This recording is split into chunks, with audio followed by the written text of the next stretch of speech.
Salve, salve família, aqui quem fala é o Lutz do canal Cortes Podcast e no meu primeiro mês monetizado eu já fiz $3.000 só seguindo o que esse cara fala no curso dele. Então se você quer ganhar dinheiro com internet e YouTube sem nem precisar aparecer, confere o primeiro link na descrição. O que você pensa, por exemplo, de uma pessoa... Eu vou te dar um exemplo de um paciente no meu consultório, né? Ele chega lá e fala, olha, eu gostaria de emagrecer e eu vi o vídeo seu... que está lá com o Renato Cariani, com o Júlio Balestrin, lá na Max, e eu quero fazer uma dieta assim, eu quero comer frango com batata doce.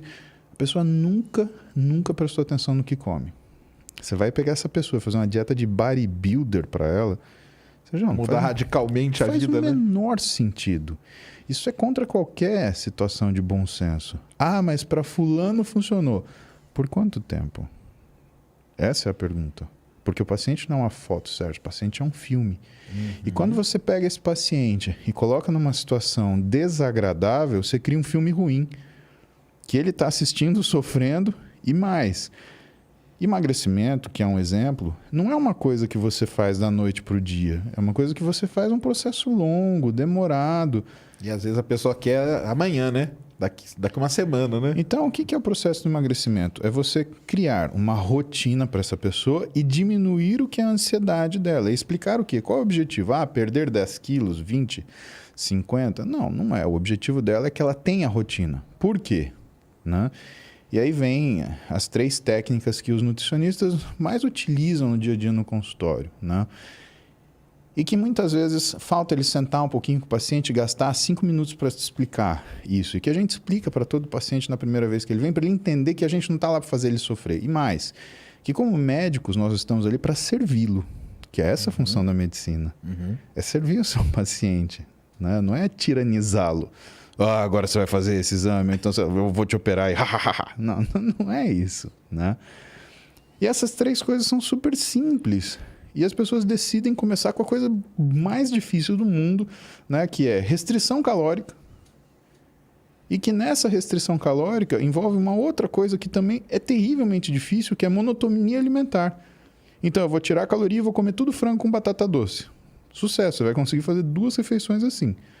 Depois você vai querer se atirar de uma ponte, porque isso não é vida. Vai dar um outro problema, né, na pessoa, né? Com certeza, né? E essas 3 coisas basicamente são... Em primeiro lugar, janela alimentar, né? Você organizar o que é a sua vida. Por quê? Aí tem estudo do indiano, um cara chamado Panda, que ele estudou o que são os relógios biológicos. E o que ele percebeu? Que quando você pegava um ratinho e tirava o núcleo supraquiasmático dele, que é uma região do nosso cérebro, que nota, por exemplo, o que é dia e o que é noite, ele perdia a noção do horário de comer. Com certeza. E o ratinho, ele começa a comer a hora que clareia o dia e para de comer a hora que a noite chega. Então, ele come durante o dia. E ele tem uma janela aproximada alimentar, sempre respeitando esse tipo de intervalo. O ratinho sem o núcleo supraquiasmático, ele come o tempo inteiro. Depois de 3 meses observando esses ratinhos, o que o Panda descobriu? Que com a mesma caloria, o ratinho que come ao longo do dia inteiro, ele engorda. E o ratinho que mantém aquela janela alimentar, ele simplesmente não muda o peso dele. O que você começa a entender? Porque eu sempre fiz isso na minha vida. Não, você não sempre fez isso. Quando você morava na casa da sua mãe, você acordava às 7 da manhã para ir para a escola, ela te dava café. Meio-dia você chegava da escola, você almoçava. Aí, às 6 da tarde, ela ia te pegar pela orelha na cara do seu amiguinho para te dar o jantar. E aí, no máximo, ela te dava um copo de leite antes de dormir e você dormia. E você comia pizza, bolo, você comia estrogonofe, você comia lasanha, você comia macarronada. De domingo, então, você comia macarronada que você queria deitar na mesa, se fosse o caso, de tanto que você comia. E você não engordava. Mas é porque o metabolismo era rápido. Negativo. É porque você tinha uma janela alimentar que a sua mãe fazia para você. Que foi a primeira coisa que você fez quando você se tornou adulto. Acordar, sair sem tomar café. Já começou ferrando tudo, né? Só isso... Você tem um estudo do American Heart Association de 2016 mostrando que você aumenta o seu risco de doença coronariana em 27,5%, só de não tomar café da manhã. Cara, é muita coisa.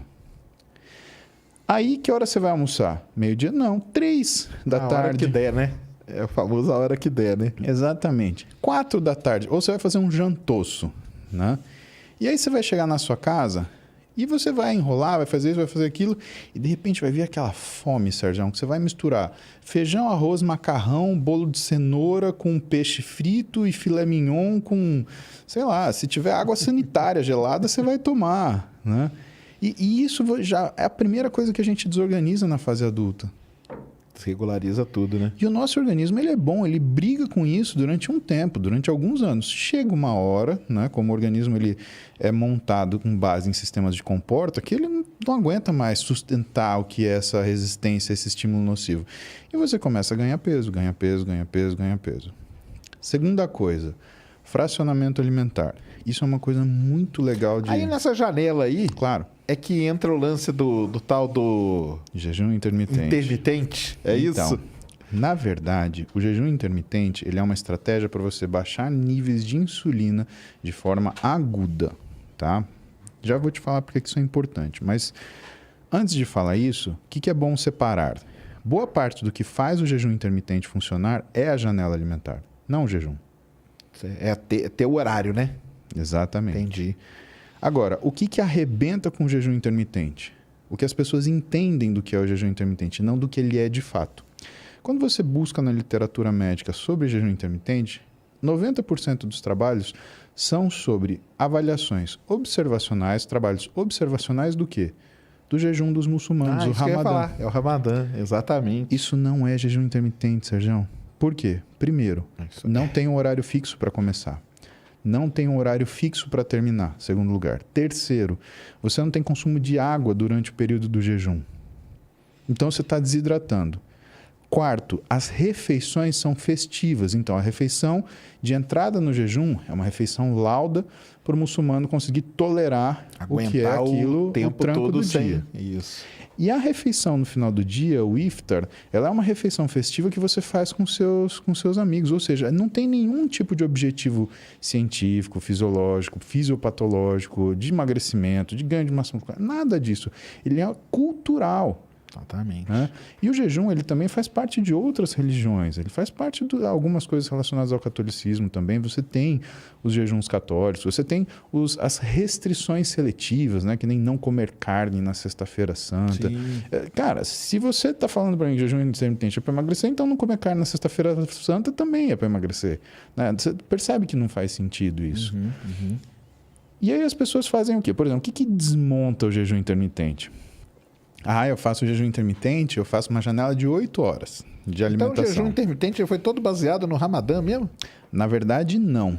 É que modernamente, quem estuda jejum intermitente associou o Ramadã como um modelo observacional. Admitindo que aquilo era jejum intermitente, mas não é, porque o propósito do jejum intermitente do Ramadã é religioso e, portanto, ele segue ritos festivos associados a ele. O jejum intermitente que um médico, aonde? Se não me engano, em Boston, em 1916, quer dizer, estamos falando mais de 100 anos atrás, né? Era um endocrinologista que ele queria desenvolver uma forma de acompanhar os pacientes que tinham diabetes tipo 2, aquele diabetes que acontece pela idade ou por hábitos irregulares alimentares, né? E ele precisava de um método alimentar que ele conseguisse, ao mesmo tempo que o paciente comesse, né, a quantidade de comida que ele queria comer, só que ele conseguisse controlar mais ou menos, né, a forma de resposta metabólica. E aí ele introduziu o conceito de jejum intermitente, que, aliás, todo mundo acha que é essa janela de 8 horas. E não é. O jejum intermitente ele tem 3 formas. Ele tem o whole day fasting, o alternate day fasting, e aí ele tem o que a gente chama de time restricted. Tá? Whole day fasting, o que é? É você fazer o jejum aliás, você comer normalmente um dia, no dia seguinte... É o do dia, né? É um dia pulando um dia. Exato, só que no outro dia, para o whole day fasting, o que você faz? Você escolhe uma refeição e come 25% do volume calórico que você comeu no dia anterior. Entendi. Whole day fasting. Alternate day fasting, aí esse sim. Você come dia sim, dia não. Imagina o humor de você passar um dia em jejum. Caramba. Nem é bom nem pensar. É bom nem pensar. Eu acho que eu enlouqueceria, tá? E, finalmente, o time restricted, que tem diversas formas, onde a mais comum é a 16/8. Você passa 16 horas de jejum e 8 você come. E aí, o que as pessoas fizeram? elas fizeram o seguinte, elas falaram, se é 16 por 8, então eu ponho essa janela alimentar a hora que eu quiser. Eu vou começar a comer 2 da tarde, eu paro 10 da noite. Serjão, isso é o que as pessoas já fazem, Serjão. Ela não toma café, almoça à tarde, fica beberiscando no meio da tarde, chega à noite, faz um jantoço e aí, não, agora eu tô em jejum. É só comer antes das 10 que eu faço um jantoroço e tá tudo bem. E aí fala que o quê? Que não funciona. Exatamente. Entendi. Mas não é jejum intermitente. Certo. Entendi. Né? E aí o que elas vão fazendo? Elas vão narrowing esse intervalo, então é 16 por 8, vira 17 por 7, vira 16 por 6. Até, sabe, chega uma hora que você vai fazer o quê? Uma refeição por dia? Sim, chama dieta do guerreiro. Porque diz que na antiguidade o homem na selva, né, roubando banana de macaco, ele fazia uma refeição por dia, ele comia tudo nessa refeição. Mesmo porque para matar não dava, né? Para ficar também matando macaco toda hora, né? Brigando com os macacos toda hora, né? Até porque dependendo de quantos macacos tivesse, você saia perdendo, né? Exato. Aí você virava comida de macaco também, né? E nos muçulmanos observaram o quê? Que funciona? Tipo, eles perdem peso durante o Ramadã. Para quem não sabe o que é Ramadã, vamos explicar, Sim, né? Boa. É um mês, né? Normalmente é um mês que eles comem... Eles não podem comer na hora que o sol nasce até a hora que o sol se põe. E eles têm uma tabelinha, né? Porque depende de onde eles vivem, né? Para cada lugar tem o horário que o sol vai nascer e se pôr.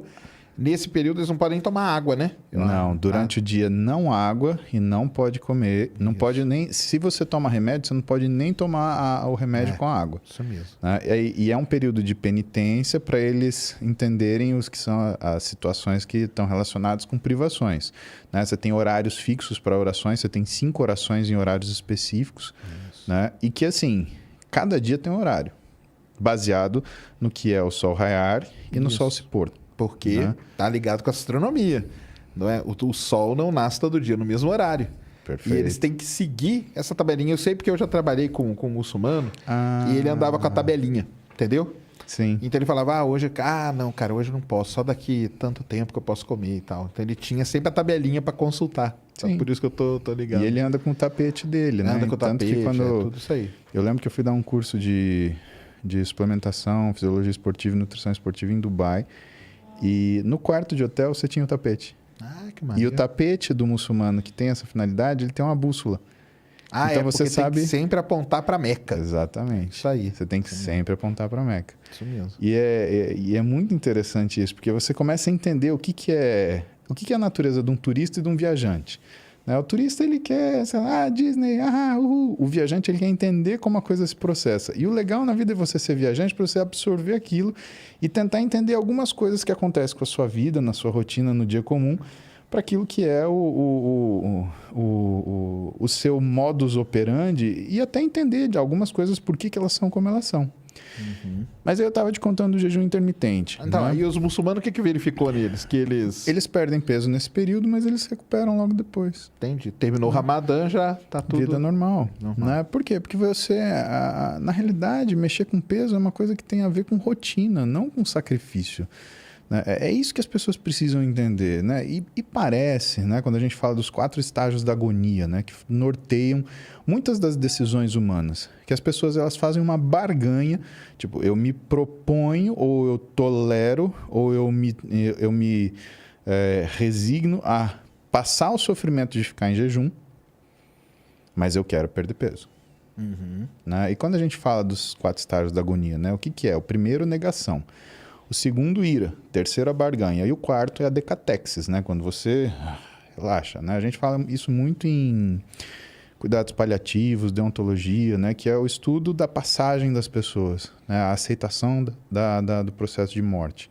Então, você dá um diagnóstico grave para a pessoa. A primeira coisa que ela faz é a negação. Não tenho isso. O segundo é a ira e a revolta. A terceira, a barganha. Mas e se eu fizer uma caminhada a pé até o santuário? O quarto, aí a decatexis, ela entende que é aquele processo. Né? A ficha caiu. E quem fala muito bonito sobre isso, né, é o Leandro Carnal. Né? Ele fala que é a última lição que a gente aprende. E que curioso no ser humano que o amadurecimento e a idade eles estão em contraposições. E que o nosso vigor físico ele também está. Então, a fase que você tem mais sabedoria e mais maturidade, a fase que você tem menos vigor físico e maior idade. E ele fala que é a última lição que você aprende. E que para quem é estoico, né, a pessoa que é aquele monumento de certezas, né, ela não teme a morte, por quê? Porque, e essa frase é uma frase para a gente pensar, onde eu estou, a morte não está. E onde a morte está, eu não estou. Logo, por que você temer? Uhum. E que isso você só vai entender quando você se confronta com a sua finitude. Né? Que nem quando a gente olha para esse cosmos aí, você fala, 20 bilhões de anos. Que número é esse? Né? Quantas vidas humanas? A gente está falando de 20 bilhões de... Né? Não é tipo, vou esperar ano que vem, né? Do Exato. Natal do ano que vem para trocar meu carro. Não, eu vou... É uma eternidade.